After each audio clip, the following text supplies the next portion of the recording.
جديك أدرجانا جيس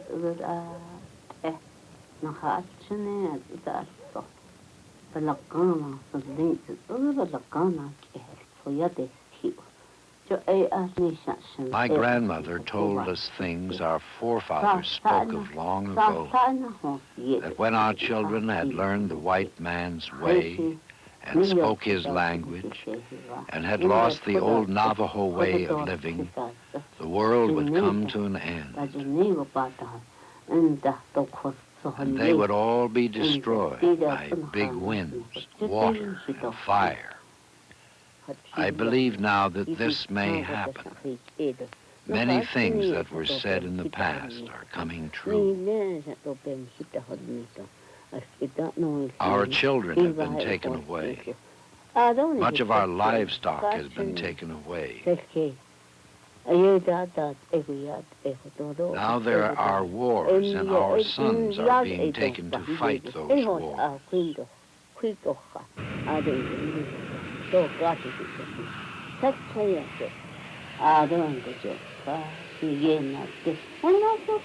white man has invented the airplane and other great things.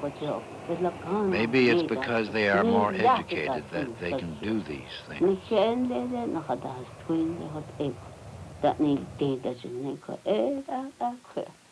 Navajos have been unable to create new, modern inventions. But our old way of life, which the Navajo people cling to, is changing fast. Truly, as the children go to school and learn the white man's way of living and thinking, the old way of life will end. This is what my grandmother told me, and that day is here now. I pledge allegiance to the flag of the United States of America and to the republic for which it stands, one nation under God, indivisible, for liberty and justice for all. This Navajo lies 1 mile from the tribal cemetery at Window Rock, Arizona, on the white man's side of the reservation line. The bar is called the Navajo Inn. 20 miles away is the town of Gallup, New Mexico, near the foothills of Mount Taylor, one of the 4 sacred mountains that mark the old Navajo world. There is a bar like the Navajo Inn, or a town something like Gallup, for every Indian tribe in the United States. They mark the edge of what is left of more than 300 civilizations that were here before the white man came. The Pueblo, the Cherokee, the Chickasaw, the Choctaw, the Creek, the Seminole, the Iroquois, the Oneida, the Seneca, the Ottawa, the Potawatomi, the Wyandot, the Kickapoo, the Shawnee, the Winnebago, the Delaware, the Peoria, the Miami, the Mandan, the Blackfoot, the Cheyenne, the Kiowa, the Sioux, the Nez Perce, the Ute, the Bannock, the Comanche, the Zuni, the Apache, the Hopi, the Shoshone, the Washoe, the Salish, the Tillamook, the Modoc, the Pomo, the Miwok, the Klamath, the Pima, the Yuma, the Mojave, the Navajo.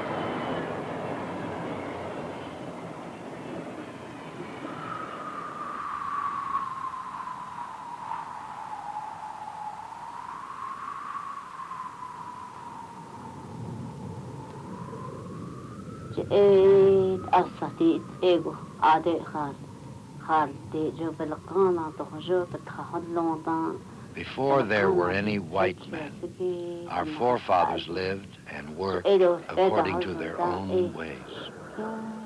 There was plenty of grass then, and many sunflowers, and lots of wild spinach. We had our own God, as many of us still have.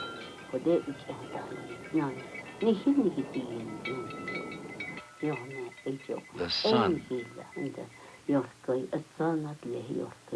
changing woman, first man and first woman. The Navajo people worked very hard, and they planted their corn according to their own thoughts. Niliai, things that had been put there. Hot'ah niliai, things that were put above. Johanae, the sun.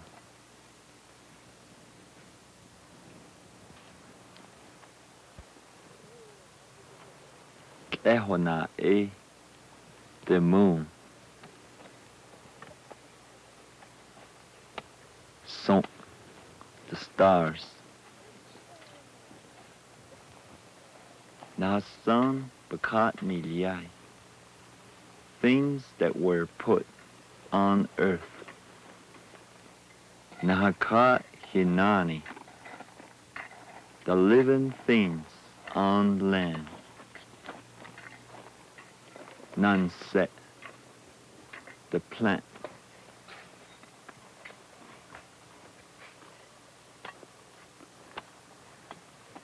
Dene baniliai, things that were put for the benefit of Navajo. The Nebenhaga, Navajo ceremony. Hojoncha, beauty way ceremony. Anaja, enemy way ceremony. The enemy way ceremony is performed to heal and protect a Navajo who has become ill because of contact with the ghost of a dead enemy. It is a ritual to renew feelings of unity and solidarity among the people. As the rattlesnake is carried from one camp to another, families and clans reciprocate with food, song, and prayer, and their daughters perform in the squaw dance. The enemy way is performed many times each summer on the Navajo reservation. Naye Nais God, monster slayer, who destroyed the enemies of the Navajo people, whose father was the sun above, who was born for the sun to kill all evil things, is making his staff for me. The staff of the extended bowstring, the staff of many-colored beautiful cloth, the staff of many-colored jewels, the staff of long life and happiness. He who gazes on my enemy is making it for me. He has made it for me. He has brought it here for me. He has placed it in my hand. He has rubbed it with sacred tallow. He has rubbed it with red ochre. With my elders, he is decorating it for me. With men and women of my clan, he has decorated it for me. With my children and with chiefs, he now carries it away for our people to see. Once again, all has been restored to perfect beauty. Once again, all on the earth has been restored to perfect harmony, according to the inner being of the earth, changing woman, who is life-giving, who is life-sustaining, who is life-restoring. Here it is where all life began. In all parts of Navajo country, rejoicing has returned. Long life, harmony, and beauty have been restored.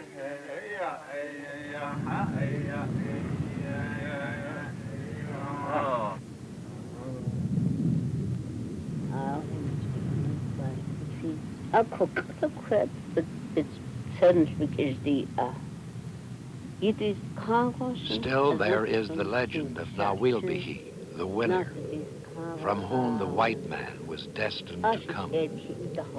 When he was defeated by the Navajo god, with the help of the holy people, he vowed his revenge. You will become my slaves again, he said, and I will have power over your thinking. This is the way the old people spoke when there were yet few white men among us.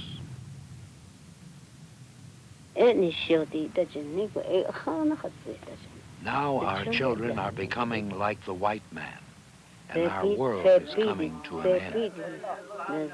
My grandmother said that these things would come to pass in 8 generations. Already 5 generations have passed since the Navajo people were at Fort Sumner.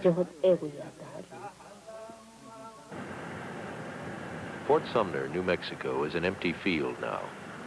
In 1864, it was the end of a 300-mile journey for 6,000 Navajos. The U.S. cavalry marched the defeated tribe through the snow along a trail that is now Route 66. The Navajos had been starved into surrender by an army of settlers led by Kit Carson, hired to retaliate for Navajo raids on whites. The Navajos lost their land and were forced to relocate on some of the worst land in the Southwest. The long walk to Fort Sumner has never been forgotten by the Navajos.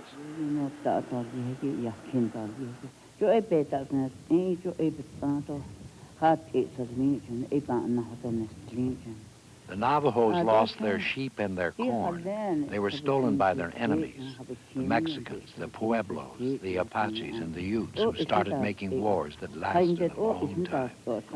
Even their women and children were stolen. Then the white man came and burned their crops and cut down their orchards and burned their homes until the Navajos had nothing left. The people had to eat sunflower seeds and wild wheat. But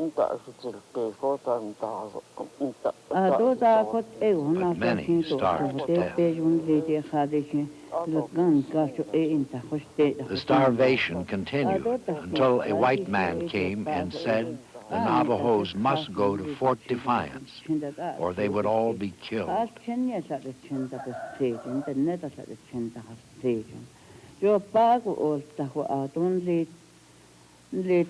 They walked there, but many people, including children, died on the way. Some were put in wagons, and the rest started on foot for Fort Sumner. They would change places from time to time, but there was never enough room in the wagons. Many who were tired and sick were shot or left behind.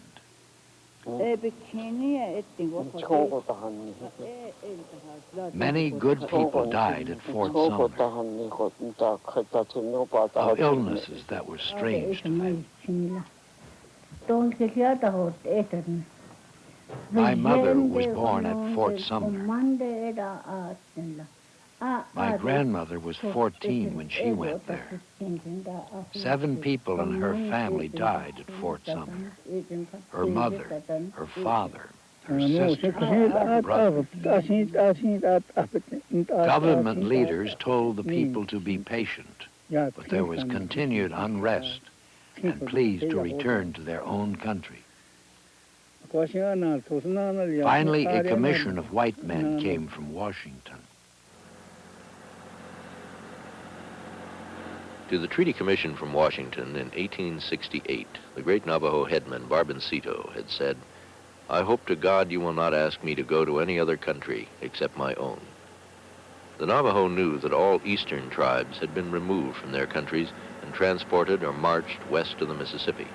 This resulted from President Jackson's Indian Removal Act of 1830, which created special Indian territory in the West. After the Civil War, the Reconstruction Congress decided that maintaining the Navajos at Fort Sumner cost more than keeping them on their original home site. Barboncito's plea coincided with government economy. So, on June 18, 1868, the Navajos left Fort Sumner in a column 10 miles long. More than a month later, the Indians arrived at their homeland. Crops, orchards, and hogans had been destroyed. In the 5 years since Kit Carson and the settlers invaded, more than 3,000 Navajos had died. The government men told the Navajos they were now in the hands of a commissioner from Washington who would tell them what to do. The white man said that this would never change. Now you have a great leader who will do all the thinking for you, because his thoughts are far better than the Navajos' thoughts. Your thoughts are not so good. You are in the hands of a great leader. Let him plan for you. If you let him plan for you, you will not go into poverty anymore. In 1849, Congress transferred the Bureau of Indian Affairs from the War Department to the Department of Interior. Indians were no longer defined as hostile foreign powers, but as an internal problem. Congress broke hundreds of treaties and agreements and took Indian lands. Indian food supply and tribal authority were destroyed. Soon after the white man came among us, it was decided that we should have policemen to help keep the laws. Policemen and leaders were chosen. This was because of government people who came from Washington. In 1876, the Santa Fe Railroad pushed through the Navajo Reservation. Sections of land on each side of the tracks were taken, whether Indians lived there or not. From that time on, many turned to the ways of the white man, but the older Navajos stayed with the ways and culture in which they were brought up. From 1870 on, missionaries and BIA officials converged on Indian reservations. Indian religion was prohibited and Christianity was introduced as a U.S. government policy. Our leaders would go to Fort Defiance, and there white men from the government would tell them that the Navajo people must learn the white man's way of life to stay out of poverty. By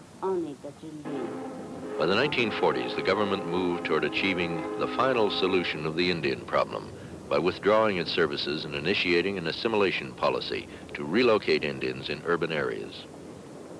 They used to tell us about this relocation program over the radio from Gallup, and they explained to us that we'll be getting about $300 each at the time, and they were going to pay our way. So my husband thought that it was a pretty good deal. I thought it was going to be kind of exciting, but it was disappointing to us the way we came out here. And when we arrived here in Oakland, they still had the train station up there, and they told us that somebody was going to be there waiting for us to meet us, to take us to this place where we were going to be staying, and there was nobody there. And from the moment we stepped off that train, we felt sick.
He had just came out on relocation, and he was going to welding school. And he never drank before he came out here, but that's the only thing there was to do because that's where the Indians were. All this time, we've been wanting to go back home, but it seems like we never could afford to go back. Every year we plan to go back, but something always comes up.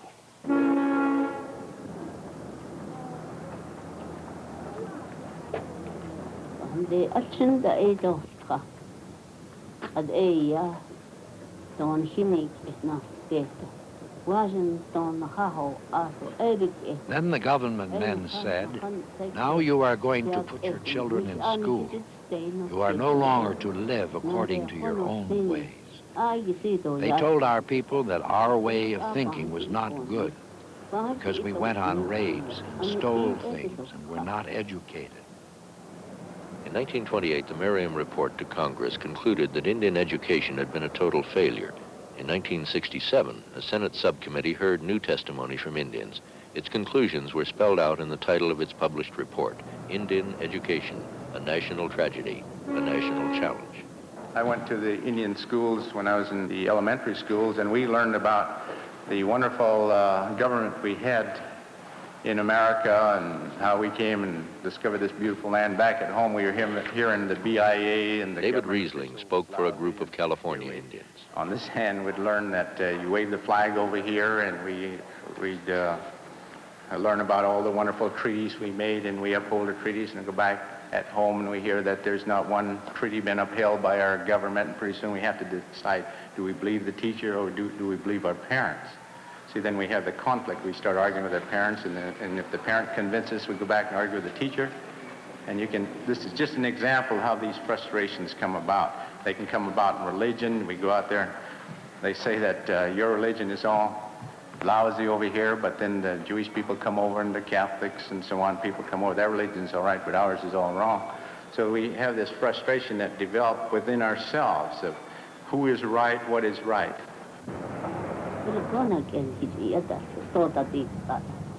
Now the end surely is coming. Many of our children are in school. When they come home to us, they speak in a language we can't understand.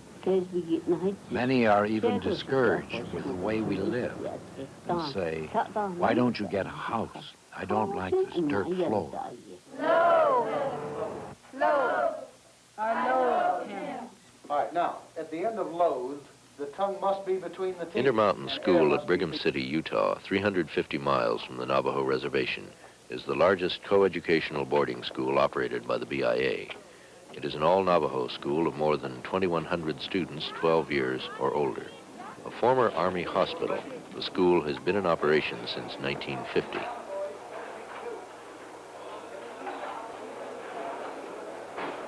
According to an Intermountain press release, the school's purpose is to prepare young Navajos for an active role in modern society.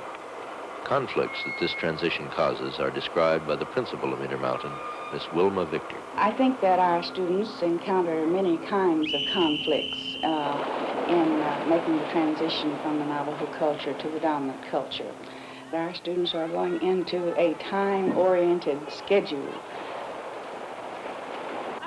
This time I got away from I want you to dive into the water.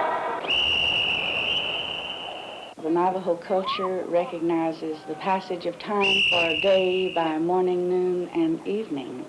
And when we have a highly organized school program that has periods which last from 11:23 to 11:59, this kind of thing is frustrating. I was born about 4 miles east of Rough Rock at a place called Yale Point. From the age of 4 to 7, I herded my mother's sheep. We used to take them to the top of Black Mesa in the summer. When I was 7, I was sent away to the Chinle boarding school. They treated us pretty rough there. There was severe discipline and bullying of boys by boys. The importance that our society places upon acquiring private property causes a conflict. Their car is better than this one. Their car is better than this one. Their car is better than this one. The Navajo, in its primitive cultural pattern, was a part of a larger group in property ownership. Things belong to a family, and their families are extended families, not the immediate family. The aunts, the uncles. After 2 weeks in school, I ran away with some other boys. Pretty soon, a policeman on a horse came to take me back from Rough Rock. When I had run away 6 times, they decided to send me to the school at Fort Apache, 220 miles away.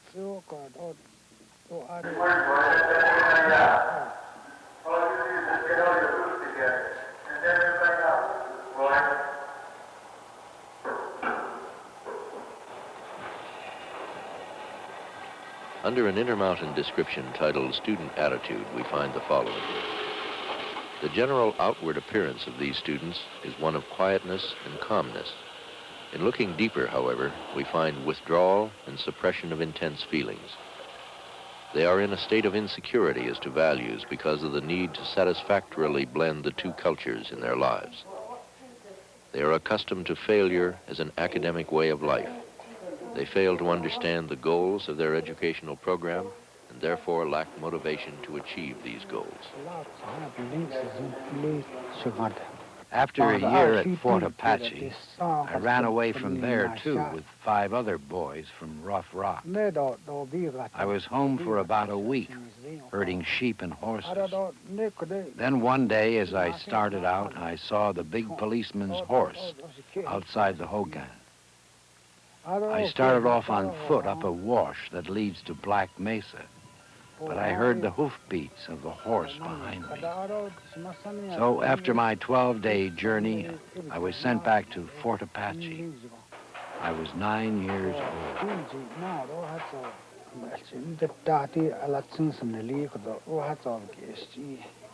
The policeman followed me on a trail back to Chinle.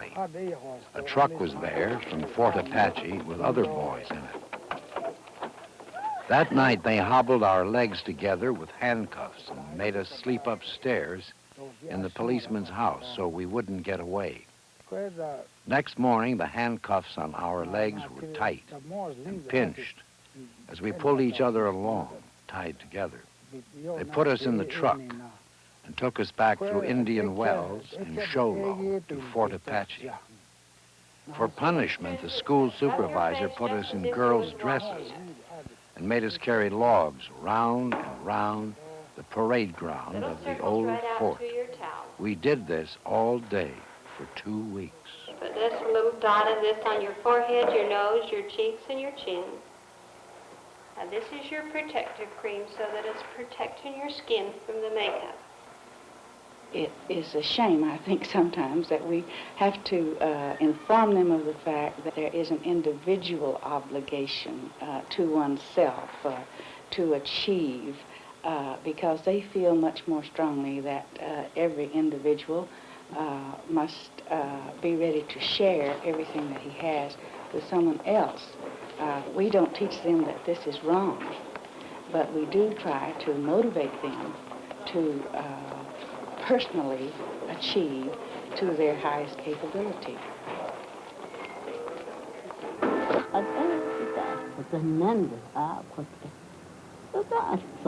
Because of the new way of living and thinking our children are learning, a big difference is developing between parents and children. Often we do not understand each other and cannot communicate our thoughts and ideas. These are the things that are happening now. This is truly the way it is.